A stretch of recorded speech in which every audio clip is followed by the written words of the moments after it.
Halo guys, welcome back to my channel. Jangan lupa like, comment, dan subscribe, dan tekan lonceng notifikasinya, oke?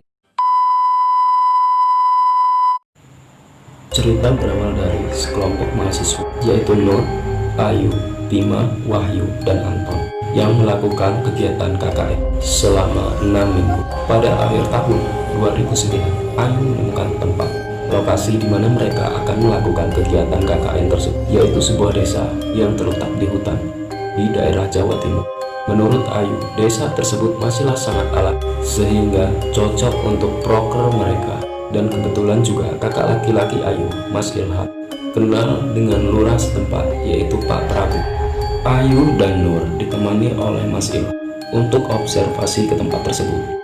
Dengan perjalanan memakan waktu sekitar 4-6 jam, Nur mempunyai perasaan yang tidak enak terlebih dahulu. Saat di jalan, Nur bertemu dengan kakek-kakek pengemis yang menggelengkan kepalanya, seakan ia menyuruh untuk tidak pergi ke sana. Sampailah mereka di pinggir hutan. Lokasi desa memang masuk ke dalam hutan, dan belum ada akses masuk untuk mobil, sehingga mereka terpaksa dijemput oleh kendaraan bermotor oleh warga setempat.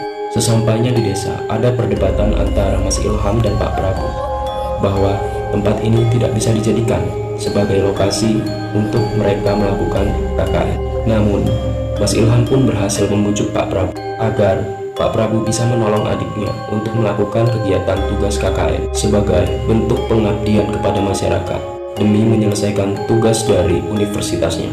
Singkat cerita, berangkatlah Nur, Bima, Widya, Ayu, Wahyu, dan Anton ke desa penari. Dalam perjalanan, Widya menceritakan bahwa ibunya memiliki firasat buruk dan memintanya untuk mengurungkan niatnya. Dalam hati, Nur pun merasakan hal yang sama. Apalagi saat melakukan observasi, Nur sempat melihat kakek-kakek yang menggelengkan kepalanya seakan tidak memperbolehkan mereka untuk pergi ke desa tersebut. Dan Nur pun sempat melihat sosok besar bertanduk mata merah dan berbulu, dan makhluk tersebut menatap ke arahnya seakan ia tidak menyukainya. Tak lama kemudian, sampailah mereka di tempat pemberhentian lampu merah. Kemudian ada seorang pengemis yang menggebrak jendela mobilnya dan sambil bergumam seperti tidak membolehkan mereka untuk ke sana. Tiba-tiba, di saat mereka sampai di tempat lokasi, Widya mendengar suara gamelan dan ia pun melihat seorang wanita sedang menari secara anggun dan menatap ke arahnya. Dan tiba-tiba wanita itu pun menghilang begitu saja. Hal sama pun dialami oleh Nur. Ia pun melihat penari yang sedang menari. Keesokan harinya, mereka berkeliling desa ditemani oleh Pak Prabu. Di desa ini memang terlihat ganjil, karena banyak sekali tempat yang diberikan sesajen. Kemudian sampailah mereka di sebuah pemakaman. Pemakaman tersebut terlihat aneh, karena di setiap pemakaman nisannya ditutupi oleh kain hitam. Tempat selanjutnya yaitu adalah Sinde. Tempat ini adalah di mana ada air yang keluar dari tanah. Dan kemudian sampailah mereka di Napak Tilas, di mana semua orang dibatasi dan dilarang masuk. Tempat tersebut sudah ditandai dengan kain merah dan jalur kuning. Di cerita ini memiliki tokoh sentral sebagai jin, yaitu bernama Badarawi. Konon merupakan penari yang menampakkan diri pada Nur. Saat pertama kali rombongan mereka datang ke desa yang ada di dalam hutan tersebut, Badarawi ini menempel pada tokoh yang bernama Widya, yang sejak awal kedatangannya sudah mendengar suara gamelan di tengah hutan.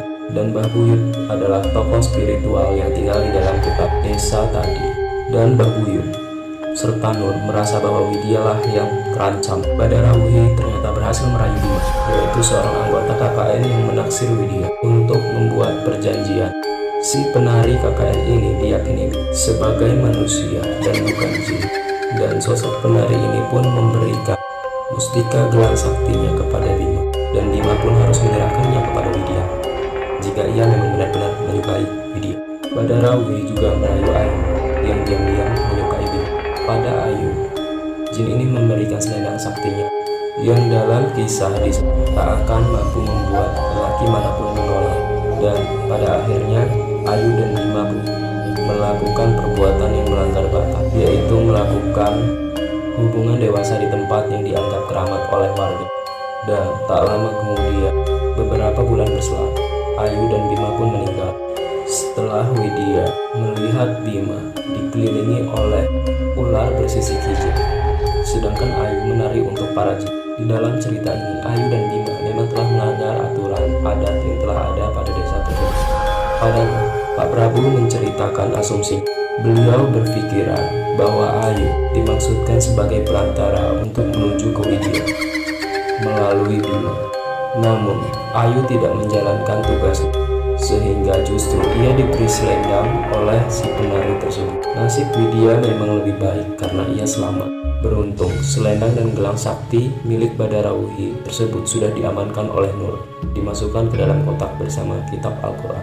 Akan tetapi, ada satu mahasiswa yang memang benar-benar sudah melakukan kesalahan fatal, dan jiwanya pun diambil oleh sosok penari tersebut.